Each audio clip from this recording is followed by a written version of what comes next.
Hoje muita gente vem procurando se tratar, vem procurando melhorar com os diversos psicodélicos. Já os psicodélicos, dependendo do contexto, com quem você está, como você está se sentindo, como você se preparou, a sua experiência pode ser divinal ou infernal.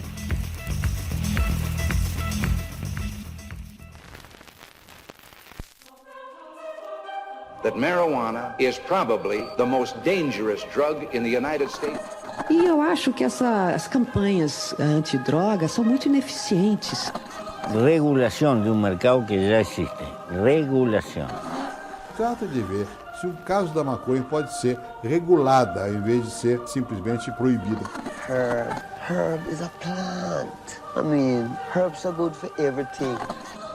Gilberto Gil declarou que, entre aspas, gostava da maconha. Olá, olá! Eu sou a Anitta Crepe e esse é o Cannabis Hoje Pode, o podcast que te deixa por dentro do que realmente importa com análise e contexto. São conversas sobre os rumos do setor, empreendedorismo, inovação, além dos bastidores da cena, com os especialistas que mantêm esse universo aceso. Aqui você escuta coisas que não ouve em nenhum outro lugar. Fica comigo que eu já volto.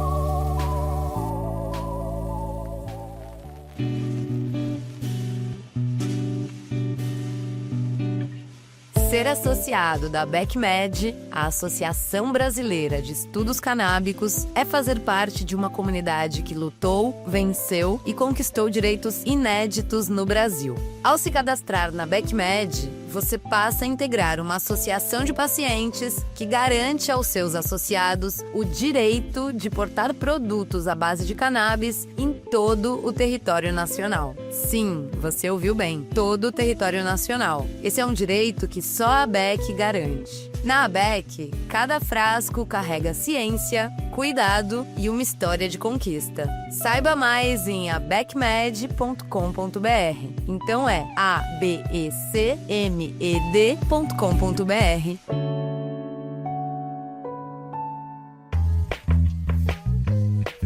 Muita gente chega no Bruno Ramos sem diagnóstico nenhum, só curiosidade e vontade de experimentar cogumelos e descobrir o que os psicodélicos podem fazer. E ele recebe. Afinal, psicólogo, doutor em saúde coletiva pela Unicamp e terapeuta psicodélico há mais de 15 anos, o Bruno defende que nem todo uso precisa ser medicalizado. Existe sim espaço para o uso social, para aquele eu quero ver como é que é isso, e desde que haja, claro, preparo, contexto e responsabilidade. No episódio 106 do Cannabis Hoje Pode, a conversa também passou por outros assuntos bem importantes desse universo, até chegar à dura verdade de que os psicodélicos não iluminam ninguém. Vídeos bilionários que viajam há anos e seguem destruindo o mundo com a maior tranquilidade. Fica aqui com a gente para entender por que os psicodélicos ampliam o que já existe. Então, sem mais delongas, Bruno, seja muito bem-vindo ao Cannabis Hoje Pode. Obrigado, Anitta, é um prazer estar aqui com vocês. Bruno, antes da gente começar, na verdade, essa conversa com o Bruno, eu quero deixar aqui claro que essa voz de pato não é a minha voz. Sempre quem ouve esse podcast sabe que minha voz é um pouquinho melhor do que isso, mas hoje é o que temos, então eu vou pedir a paciência, o amor e o carinho de vocês para me aguentar com essa voz e ao Bruno também. Dito isso, Bruno, você tem uma trajetória já longa como terapeuta de PAP, que é psicoterapia assistida por psicodélicos, que já tem o quê? 15 anos? Sim. Então, assim, eu queria saber hoje, em que momento você tá desse trabalho, né? Porque você já passou por várias coisas, e como faz um tempinho que a gente não se fala, eu queria saber onde é que você tá hoje, né? O que tá fazendo o seu olho brilhar hoje? Bem, então é isso. Eu sou psicólogo, né? Trabalho na área de dependência há mais de 20 anos. É uma área em que nada funciona muito, né? Esses tratamentos para dependência de forma geral, né? Venho trabalhando com a ayahuasca e com a ibogaína, principalmente aí desde 2010. E continuo trabalhando, né? Com a ibogaína, trabalho junto com um médico que também chama Bruno. A gente já atendeu, acho que, mais uns 2.000 pacientes juntos, né? Não sei. São especializados, digamos, em casos difíceis, né? Um monte de gente que não consegue tratamento, caminhar em nenhum lugar, daí com a gente vem tentar também melhorar e tal. Mas como eu tenho essa caminhada aí com a ayahuasca também, né, há um bom tempo, eu acho que hoje eu venho tentando aproximar um pouco o conhecimento tradicional do Buriti, do uso tradicional no Gabão, da iboga, do uso da ibogaína, né? Então, acho que de alguma forma aproximar essas tecnologias, essas formas de uso aí para melhorar o tratamento, né? Como é que dá pra fazer isso assim na prática? Porque você falou Buriti, eu não sei, né, se isso é um nome pra ayahuasca ou se é um nome de... Me explica. Tá, então é isso, né? A iboga é uma planta que tem na África, na região ali do Gabão, do Camarões, principalmente. Então, floresta tropical úmida, né? É usada ancestralmente, não se sabe desde quando, aí principalmente pelos pigmeus, aqueles povos baixinhos, né, que vivem na floresta ali, e esses povos ensinaram para vários outros povos da região, principalmente povos aí de linhagem banto, o uso da iboga. E esse uso que é sincrético, que também vai ter assim algum sincretismo também com outras religiosidades, com uso cristão, assim, é o que se chama de buitique. Então, as tradições de uso tradicional de iboga na África, e é isso. A ibogaína, o uso do tratamento da ibogaína para dependência surgiu no começo dos anos 60 nos Estados Unidos, a partir de que a gente pode chamar de um psiconauta, também que era dependente de heroína, né, o Howard Lotsof, que usava heroína, mas experimentava várias substâncias para ver o efeito, e de repente ele viu que tinha esse efeito muito poderoso, muito incrível da ibogaína de cortar a abstinência, cortar a fissura. Só que esse desenvolvimento da ibogaína, do uso da ibogaína para tratamento de dependência, aconteceu totalmente descolado, né, do uso tradicional. O uso tradicional era perseguido, do mesmo jeito como a gente vê assim, algumas semelhanças, né, na colonização lá e aqui do Brasil, então como religiões tradicionais, cultos africanos sendo perseguidos aqui e lá também sendo perseguidos, né, pelos colonos que estavam colonizando, os franceses, pela Igreja Católica. Então esse uso tradicional ele ficou invisibilizado e os ocidentais, os brancos só entraram em contato com isso lá no começo dos anos 80, né? Então a gente tem esses dois campos que foram se desenvolvendo descolado um do outro, entendeu? E aqui no Brasil hoje em dia a gente tem, né, o tratamento com ibogaína, que a gente vem fazendo há um bom tempo, mas a gente tem alguns grupos que vêm fazendo o uso tradicional da iboga, a partir da vinda de pessoal do Gabão e tal, em que eu ajudo também. Então é isso, a partir da eu tento fazer uma aproximação desses dois campos.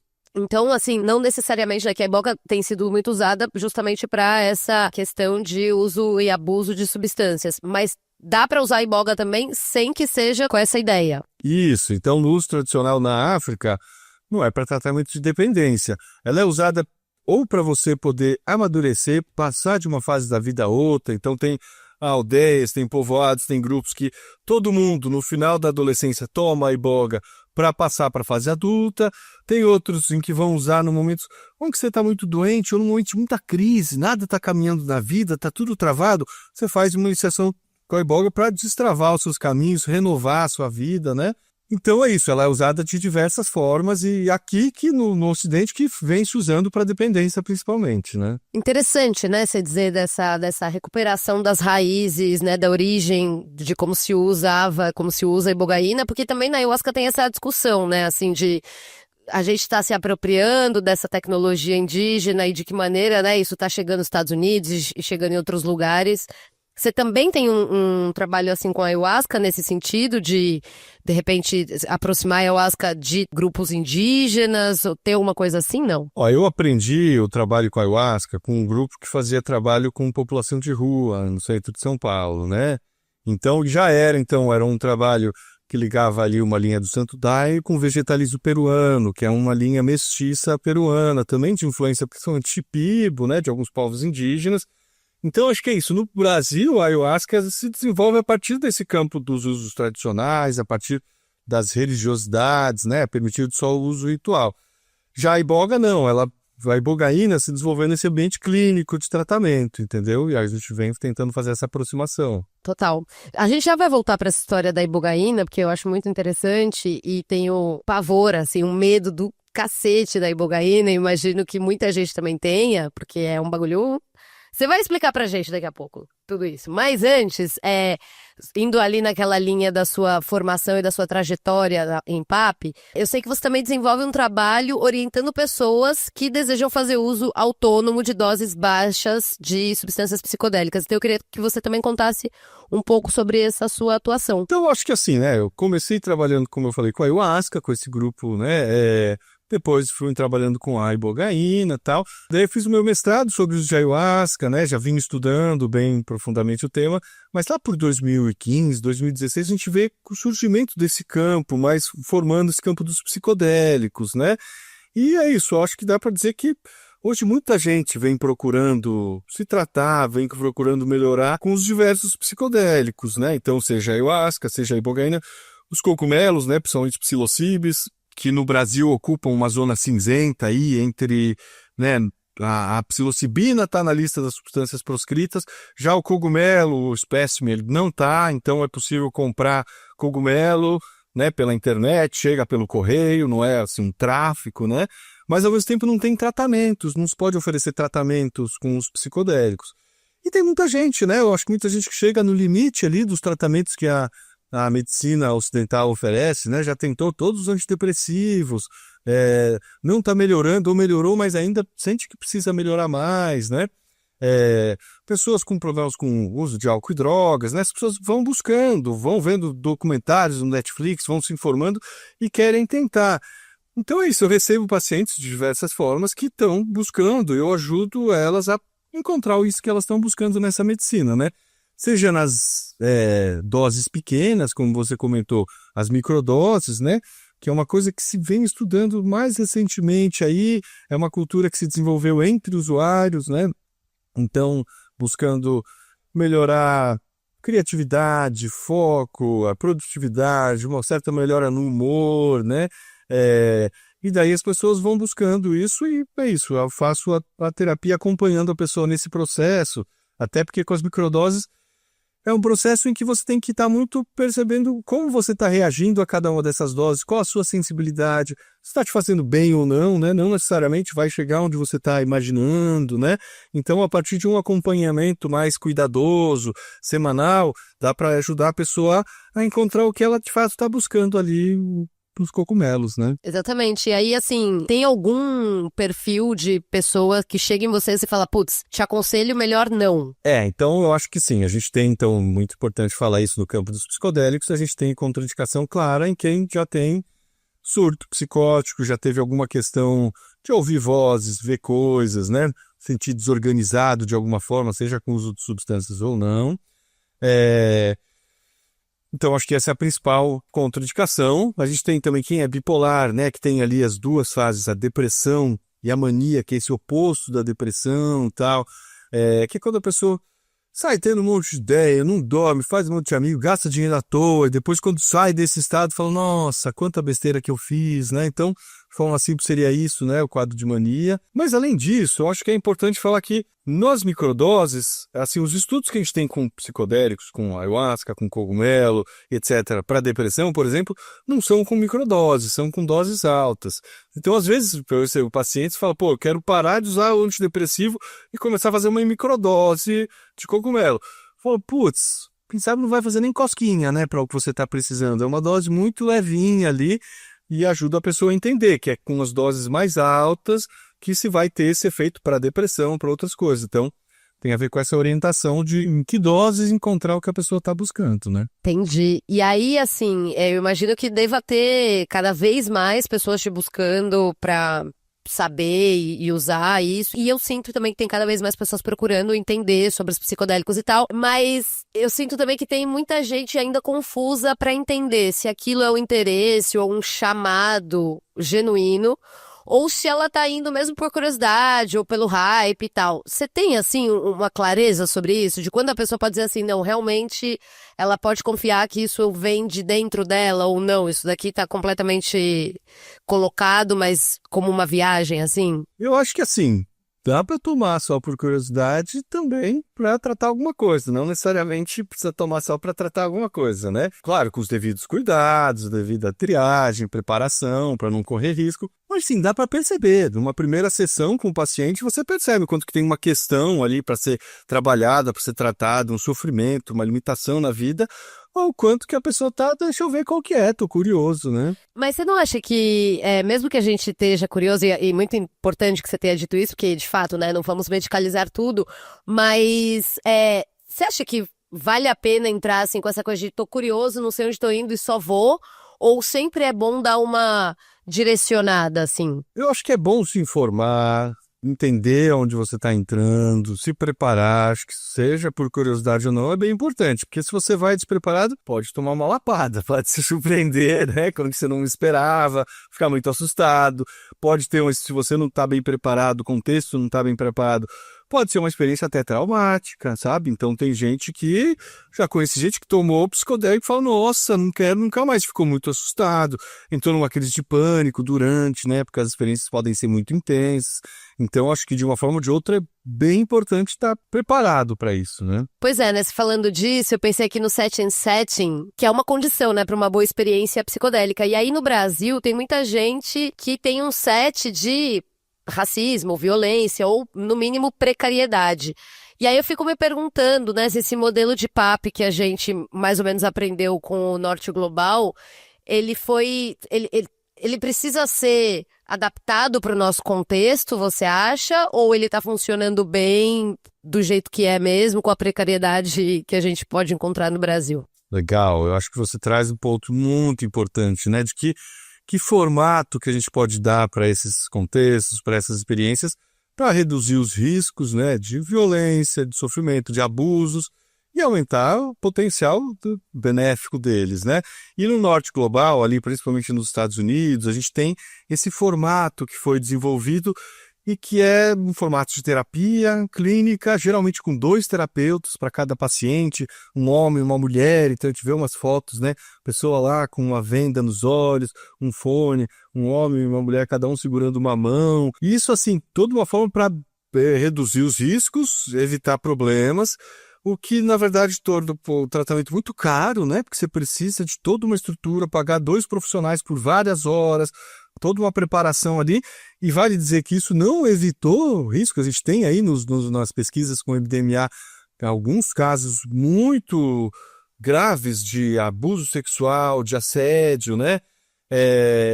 Então eu acho que é muito importante falar isso, que os psicodélicos, diferente de outras substâncias, né? Sei lá, você vai tomar um remédio para febre, não importa onde você está, aquilo vai reduzir sua febre, né?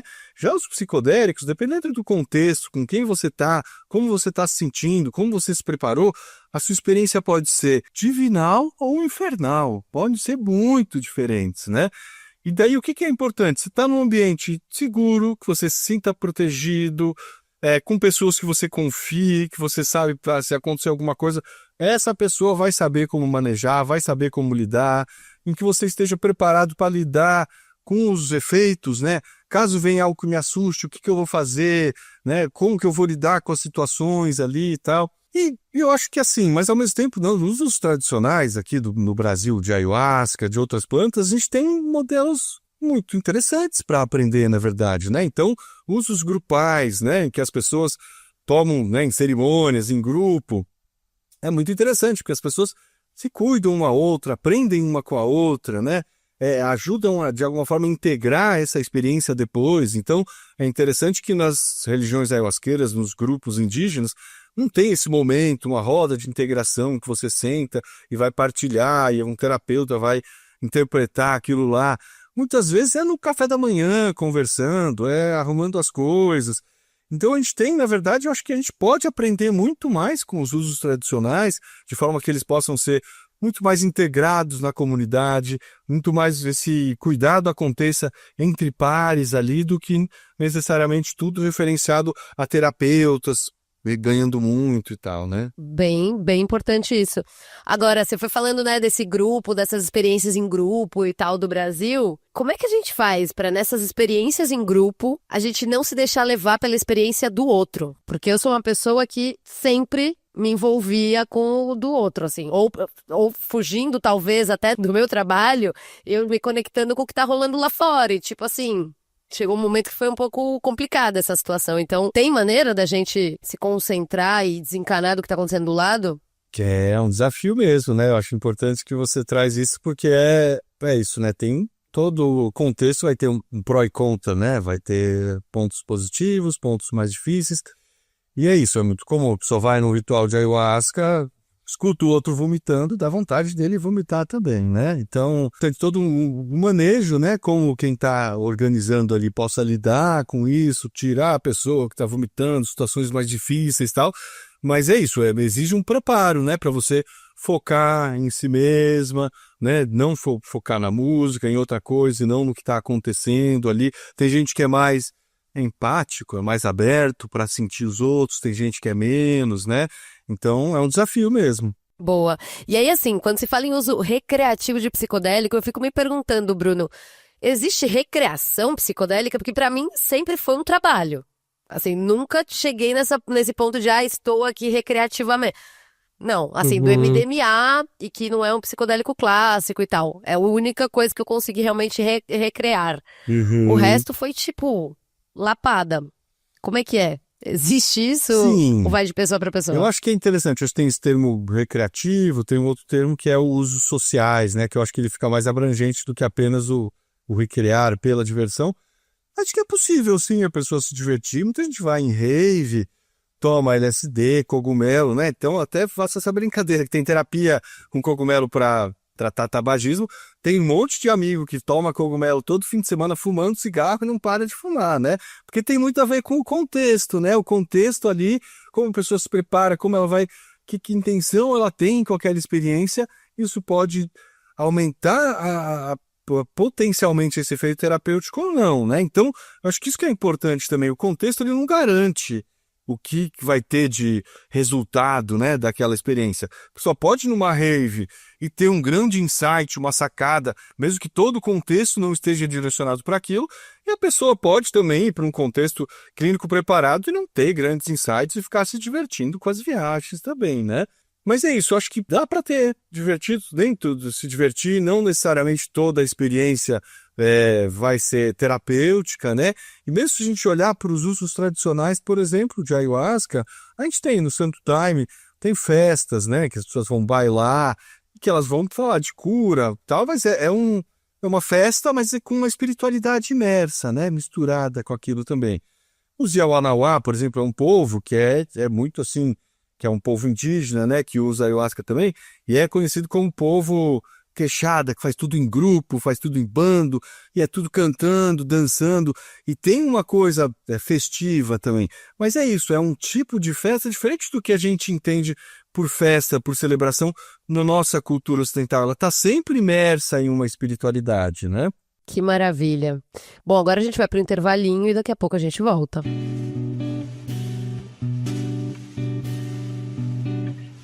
Ser associado da BECMED, a Associação Brasileira de Estudos Canábicos, é fazer parte de uma comunidade que lutou, venceu e conquistou direitos inéditos no Brasil. Ao se cadastrar na BECMED, você passa a integrar uma associação de pacientes que garante aos seus associados o direito de portar produtos à base de cannabis em todo o território nacional. Sim, você ouviu bem, todo o território nacional. Esse é um direito que só a ABEC garante. Na ABEC, cada frasco carrega ciência, cuidado e uma história de conquista. Saiba mais em abecmed.com.br.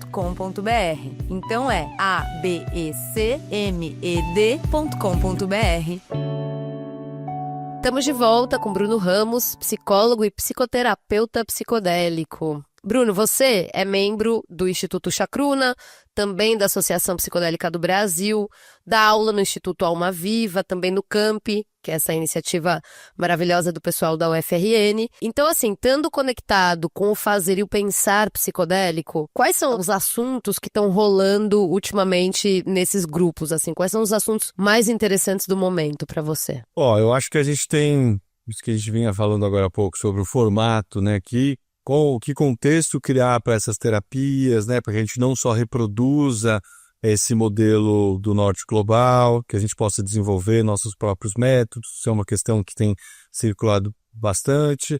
Eu acho que um ponto que é um ponto de muita dificuldade, mas que se vem abrindo o diálogo sobre isso, que é como aproximar os diversos campos de conhecimento, né, os usos tradicionais, né, que são considerados guardiões dessas medicinas, desses psicodélicos, dessas plantas professoras, e que agora foram descobertas, né, redescobertas pela ciência ocidental, pelos povos, né, de forma geral do norte global aí, né, ditos civilizados, né, e que começam a valorizar isso.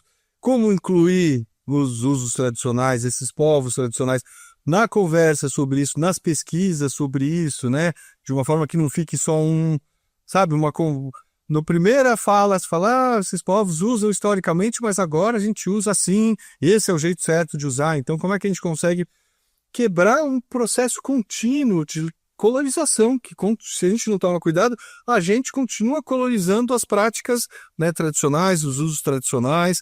Eu acho que esse é um ponto muito fundamental. Eu acho que um ponto também muito importante é que a gente vai vendo que os psicodélicos, eles não iluminam as pessoas, eles não te fazem ver mais do mundo, mas eles vão moldar a nossa forma de ver o mundo. Então, não necessariamente você tá, né, a gente tem visto aí religiões ayahuasqueiras ligados à extrema-direita, a gente tem visto grupos extremamente racistas, preconceituosos, muitos casos de abuso sexual ligados a grupos religiosos que vêm aparecendo. Então, uma certa ingenuidade que a gente pode dizer que, sabe, muitos, ao se aproximar dos psicodélicos tinham, né, de achar que, nossa, todo mundo está iluminado, todo mundo fica melhor, põe LSD na caixa d'água que todo mundo vai melhorar. A gente vai vendo que não, muitos dos bilionários, né, que estão fazendo muitas atrocidades por aí, já aprovaram e provam e usam psicodélicos, e isso não fez com que essas pessoas se importassem mais com outros povos, com outros grupos, né? Então eu acho que tem conversas muito importantes que ainda é muito difícil de serem feitas, mas que podem permitir a gente avançar de uma forma mais madura nesse campo, menos ingênua, né? Total, eu era uma dessas da ayahuasca na caixa d'água, assim, cara, todo mundo tem que experimentar e não sei o que, e de repente, não, realmente, um asqueiro bolsonarista, assim. Agora, se os psicodélicos virarem mainstream, Bruno, assim, em algum ponto meio que já virou, né? Depende da bolha. Mas digo, se realmente furar a bolha, se virar um negócio assim, você já pensou a respeito disso? Tipo, o que pode acontecer pro bem e pro mal? Assim, é uma pira que você tem? Sim, eu acho que tem crescido cada vez mais, eu acho que tem chegado num certo mainstream, quem sabe não para todo mundo, mas tem chegado, né? Sei lá, umas 2 semanas atrás me encaminharam um vídeo da Angélica, do Luciano Huck lá, tal, que é super, né, mainstream, falando de cogumelos psicodélicos. Então eu falo, tá chegando, Total. né, em pessoas que a gente nem imaginava, tal. Eu acho que, por um lado, é bom que isso está crescendo, está ampliando, né, está chegando, porque, de fato, tem muita gente sofrendo hoje em dia, muita gente que, quem sabe, essas medicinas podem ajudar as pessoas, né? Então, quantos pacientes que a gente já atendeu que, pô, já tentou todos os remédios psiquiátricos que tinha, já tentou todos os tratamentos para depressão, já se internou mais 10, 20, 30 vezes e não consegue sair desse ciclo de interna e desinterna. Então, sim, pode trazer, né, muita coisa boa para as pessoas, mas como a gente consegue quebrar essa primeira barreira? Acho que, como você falou que você já teve essa ideia, né, um pouco ingênua, de todo mundo vai tomar e vai... Acho que quem nunca, né? Quem não passou por esse momento, imaginou que, pronto, aqui tá a cura para tudo, né? Encontramos. Dá para todos os líderes mundiais, e eles vão sentar e conversar, eles vão se entender e vai resolver tudo, tal. Então eu acho que é como fazer as substâncias, né? Essas plantas circularem, mas também esse discurso crítico, né? Esse discurso mais, né? Maduro sobre esse assunto, né, mais complexo, possa circular também, né? Então, acho que esse é um grande desafio, que as pessoas possam... É isso, acho que muita gente passa por situações de abuso, passa por situações graves, porque chega imaginando que isso não vai acontecer nesse contexto, porque elas criam, eu acho que é importante falar isso, né? Eu acho que os vários psicodélicos criam essa abertura de maior influência ao contexto, né, que pode te fazer bem, mas também cria certa maior sugestionabilidade, né? Você fica mais aberto a sugestões do ambiente, a coisas que possam falar ali. Então, como ajudar as pessoas a estarem preparadas para isso, né?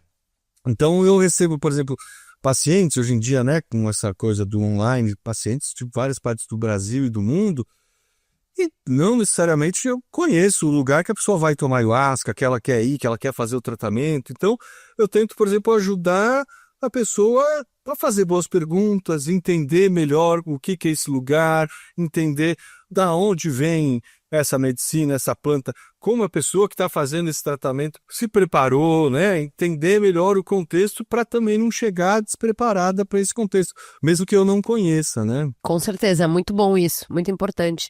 Agora, Bruno, muito se discute, né, sobre se um terapeuta que trabalha com psicodélicos precisa ou não viver na pele experiências psicodélicas para ter, inclusive, mais ferramentas na hora de trabalhar. Então, eu queria saber como é que você pensa essa questão. Dá para dizer que, assim, sabe, no limite, né? Assim, teoricamente, não necessariamente você precisa provar, né, passar pela experiência para poder entender, né? Então, não preciso ter fumado crack, ter ficado desandado no crack para entender o que o cara tá passando. Mas, ao mesmo tempo, eu acho que ajuda bastante passar pela experiência, né? Então, até falando de mim, né? Eu, assim, comecei a trabalhar com a ayahuasca porque tive experiências muito significativas. Tenho até hoje, tomo ayahuasca até hoje, a cada 15 dias, para me trabalhar, para continuar estar bem, né, com a minha vida, com o meu trabalho, bem para cuidar das pessoas.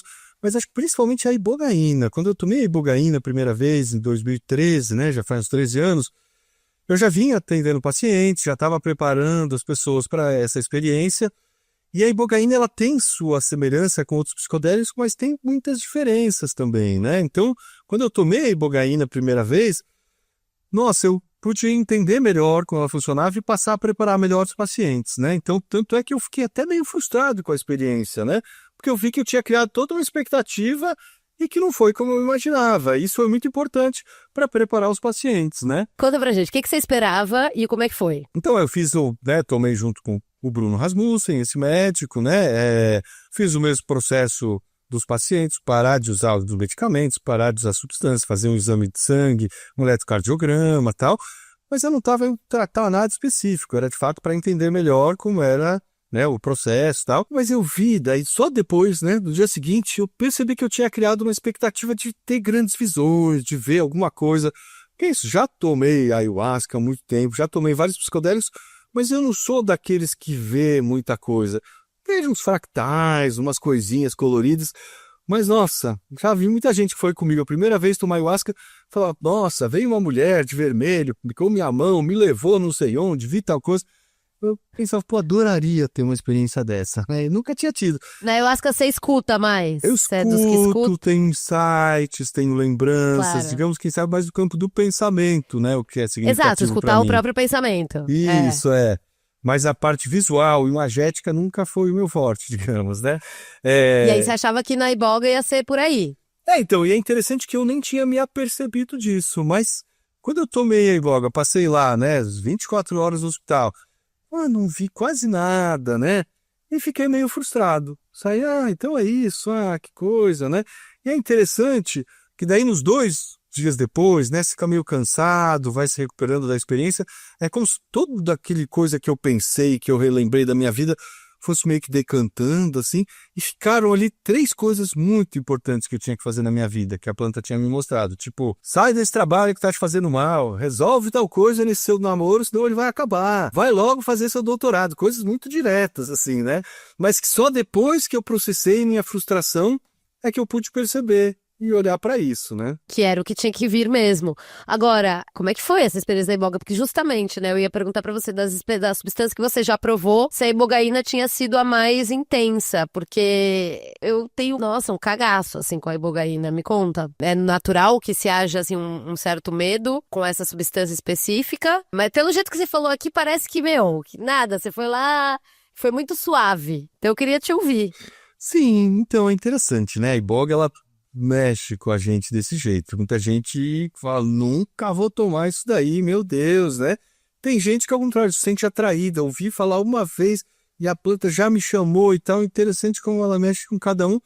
Mas é assim, tem que enfrentar seus medos mesmo, né? Para encarar, porque é uma experiência muito forte, muito intensa, muito longa, né? E os relatos são muito incríveis, né? Mas assim, trabalhando já há muitos anos, então, com a iboga, mas também com outros psicodélicos, eu acho que é mais fácil, na verdade, se ter uma bad trip, uma peia, assim, a experiência sofrida, com cogumelo, com LSD, com ayahuasca, do que com a iboga, na verdade, né? Me conta isso, porque de fato, assim, a ayahuasca, eu tive peia atrás de peia, então eu achei que a iboga era, assim, uma peia 100% garantida, não é o caso. Não, o que acontece? Então, acho que assim, no momento intenso, né, aquele momento super intenso da ayahuasca, acho que ele é comparável ao momento intenso da ibogaína, entendeu? Mas o que acontece? A iboga, ela dura muito tempo. Então ela dura, assim, uma dose só, por exemplo, no hospital, a gente dá uma dose de manhãzinha, aquilo vai ficar até o começo da noite, vai ficar o dia inteiro naquele Uau. efeito.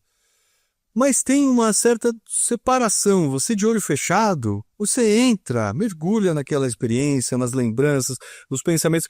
Mas você abre o olho, você sabe que está ali no quarto do hospital, você chama o médico, ele vem, você conversa com ele um pouco. Então, tem uma certa dissociação, uma separação entre a experiência interna e a experiência de olho aberto. E com a ayahuasca, sim, você percebe que está no ritual ali, mas não é tão fácil de separar essas coisas, né? Então é isso, eu acho que é, por exemplo, trabalho, né, com a ibogaína há 16 anos, nunca vi aquela coisa, sabe, que às vezes você vê com outros psicodélicos, nossa, eu vou morrer, tô morrendo, vou surtar, né? As pessoas se assustam um pouco com a experiência, né? Mas é isso, não é desse jeito, né? Mas é isso, com a iboga você tem que ter muita paciência, porque ela é muito longa, ela dura, assim, muitas horas. Então, se você quer que passe, aí você vai sofrer, porque não vai passar, vai demorar bastante, entendeu? Não tem nada assim que corte, tipo, tomou Coca-Cola, cortou. Não tem. Tem alguns remédios, alguns medicamentos, acho que para vários psicodélicos, né? Tipo diazepam, Rivotril, essa classe de remédios pode cortar, né? Então, por exemplo, já trabalhei com redução de danos em festa de música eletrônica, tipo Universo Paralelo, já fui algumas vezes trabalhar lá. E é isso, às vezes dá um diazepam, um remédio para cortar o que a pessoa tá tendo ali, entendeu? Mas é isso, geralmente você tenta evitar isso daí, porque parte da experiência sofrida, ela pode ser muito significativa, pode ser muito construtiva.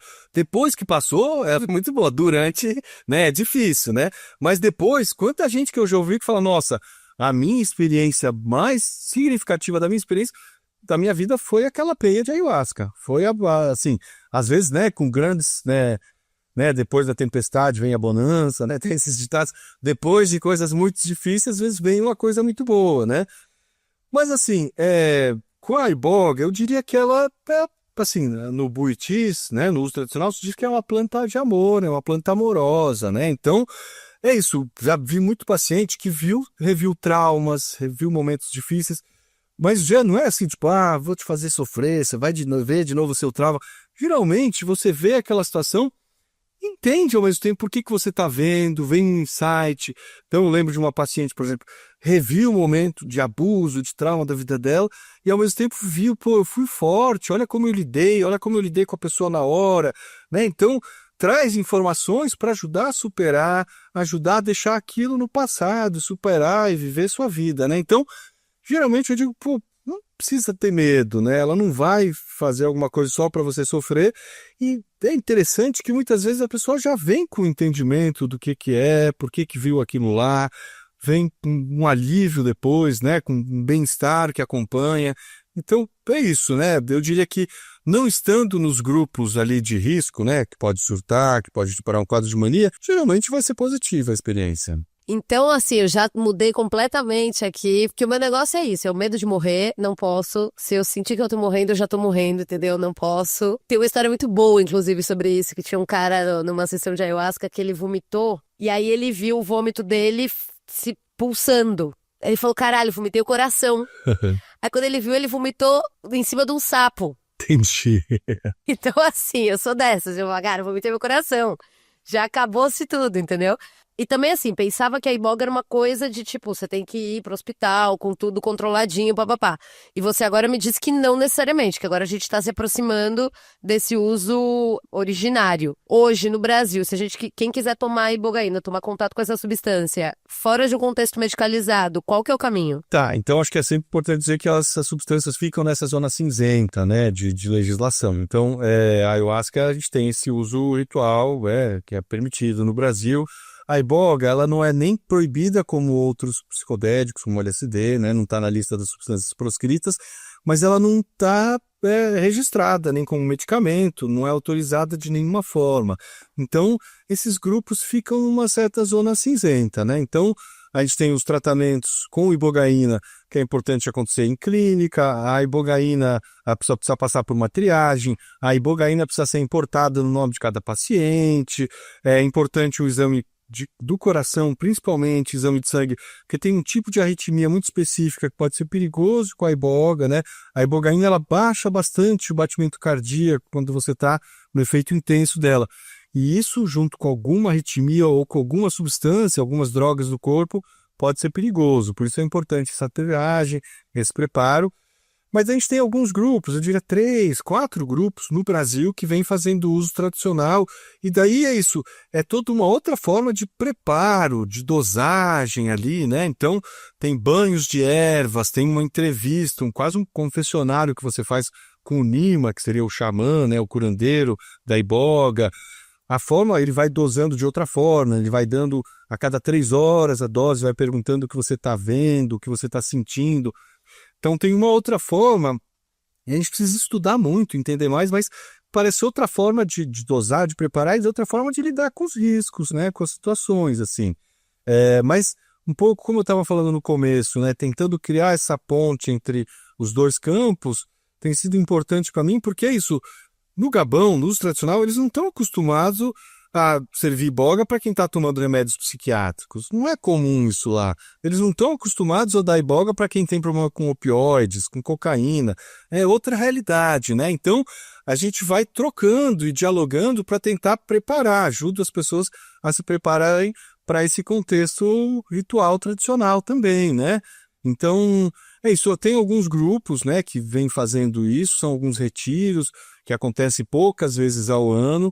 Geralmente é um retiro que a pessoa passa por alguns banhos de limpeza, se conversa com o Nima, tem uma preparação, precisa fazer a retirada de alguns medicamentos, e geralmente 2 noites tomando iboga. E daí é a casca da planta, né? Tipo uma madeirinha da raiz da planta, se come umas colheradas de madeira em pó, basicamente assim, e é isso muito mais, pode vomitar muito mais e tal, né? Daí são 2 noites, um pouco a noite da morte e a noite do renascimento, né? Simbolicamente, né? Então é isso, existem esses grupos que a gente vem ajudando, né?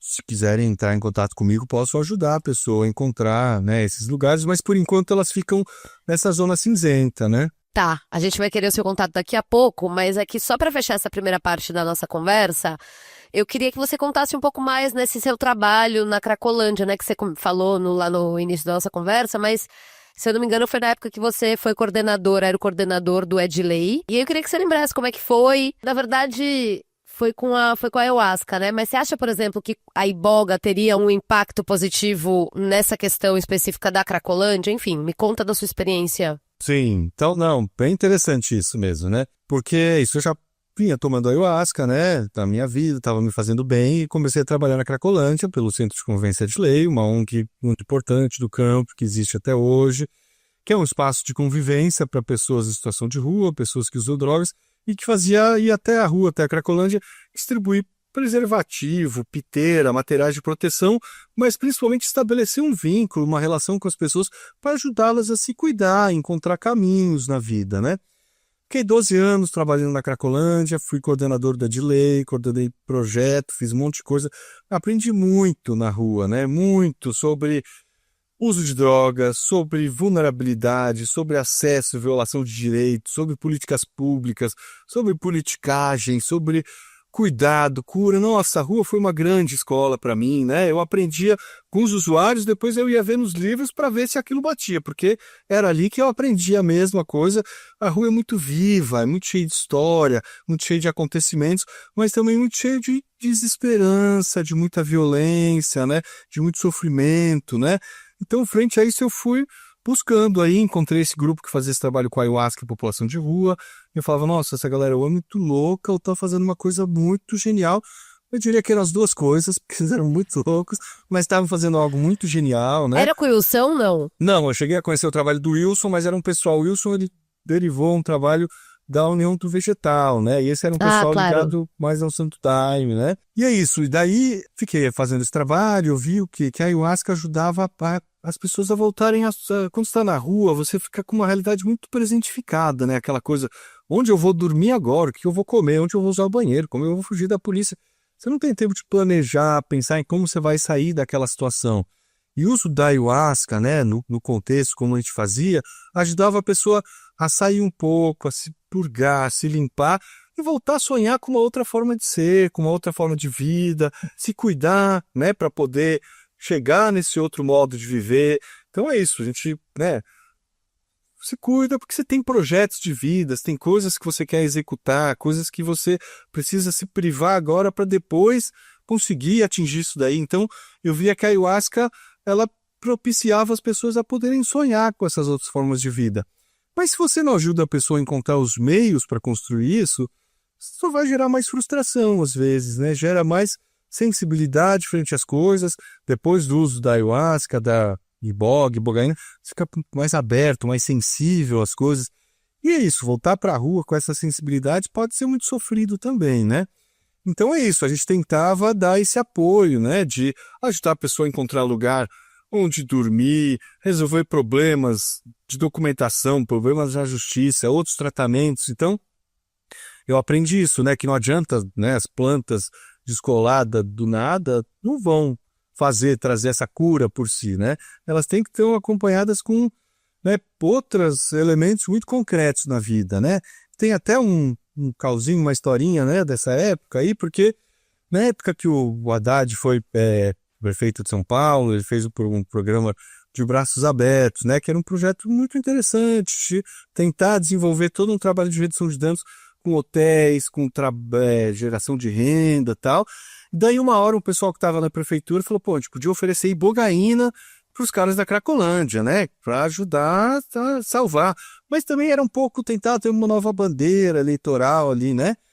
Aí beleza, a gente foi numa reunião com o pessoal, né, lá da prefeitura, e a gente falou, ó, pode ser, é uma possibilidade, né? Então precisa dar ibogaína num contexto clínico, bem preparado e tal, mas você tem que depois dar onde morar, dar trabalho, né, ajudar a resolver os problemas de falta de acesso à educação, problemas, né, de distância com a família. A coisa ficou tão complexa que daí eles deixaram de lado a ideia, né? Porque não era tão simples, não era só dar ibogaína. Você precisa, de fato, dar toda, né, estrutura para que a pessoa possa aproveitar esse efeito de bem-estar e ela construir as mudanças na vida dela, né? Olha só, realmente, né? Não é a pílula mágica, não é a madeirinha mágica. Agora, Bruno, eu na verdade tenho ainda uma pergunta, que é uma pergunta meio pessoal, assim. Você vendo e vivenciando todas essas coisas que te ensinaram muito na rua, mas que também a precariedade, coisas realmente feias, né? Como é que você conseguia entrar numa sessão de ayahuasca e não ficar só nesses temas? A ayahuasca me ajudou muito a poder separar o que era meu, o que era do outro, me limpar. Foi continuar sendo algo muito importante para eu poder me trabalhar, né? Eu acho que é importante, não é algo que garante, né? Porque eu acho que tem ambientes, tem contextos que eu considero como se fosse um ambiente tóxico, sabe? Do mesmo jeito como você entrar num ambiente com veneno, assim, você vai se intoxicar com aquilo, tá na rua, tá presenciando violência, traumas, Exato. Desesperança, vai te afetar, né? Vai te atingir de uma forma ou de outra. Depois de 12 anos, eu precisei me afastar, eu precisei sair, senão eu ia adoecer, né, com aquilo lá. Teve isso, então. Muito bom, Bruno. Então agora eu vou te convidar para os quadros. Bora lá? Bora lá. A primeira pergunta dos quadros é: qual é um tema que ninguém tá falando a respeito, mas você acha que a gente devia estar, pelo menos, refletindo a respeito? No campo dos psicodélicos, eu diria que é desenvolver uma forma nossa de trabalhar com ela que não seja copiando o norte global. Tínhamos que estar já desenvolvendo isso daí. Muito bom. Agora, Bruno, quando você fecha a janelinha de atendimentos psicodélicos, o que você gosta de fazer? Onde é que o Bruno Ramos tá? Eu gosto de descansar, ficar com a minha cachorra, passear na natureza. Eu saí de São Paulo, tô morando em Florianópolis, saí da Babilônia, então tô aqui perto da natureza. Eu me nutro muito com a natureza, com os pássaros, com tudo aqui. Com outras psicodelias naturais.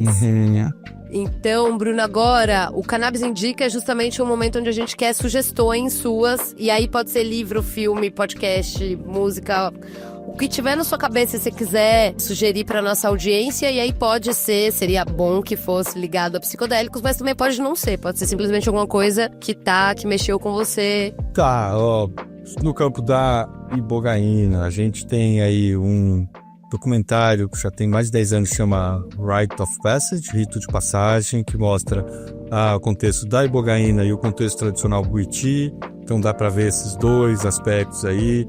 É muito interessante. E a gente tem...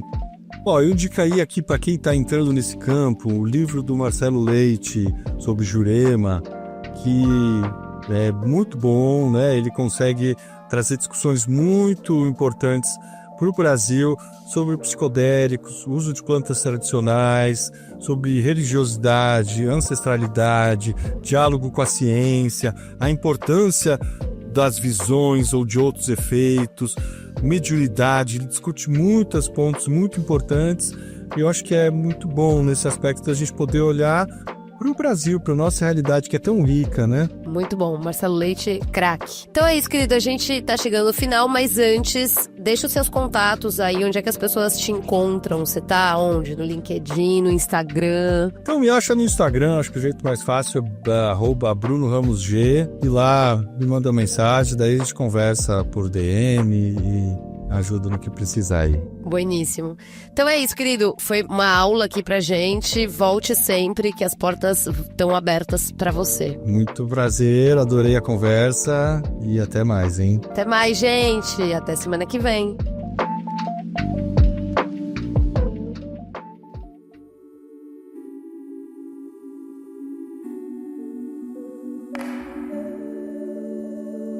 Graças a você que ficou com a gente até agora. A 5ª temporada do Cannabis Hoje Pode é apoiada pela BecMed, Master Plants, Bliss, USA Hemp e Aleda, marcas que valorizam a comunicação responsável e o jornalismo de excelência como pilares para orientar o desenvolvimento do setor. Mas é claro que nada disso teria sentido se não fosse por você, caro ouvinte. Portanto, se você gostou, compartilhe o episódio nas suas redes e com as amizades. Isso realmente faz a diferença. E lembra de deixar um like, uma estrelinha, um comentário. Vai depender da plataforma em que você está ouvindo a gente. E se você quiser falar comigo, é só mandar um alô no cannabishoje@gmail.com ou enviar uma DM no @cannabishoje lá no Insta. O Cannabis Hoje Pode vai ao ar todas as terças-feiras com roteiro e apresentação de Anitta Crepe e produção da Leopoldo Electrical Group.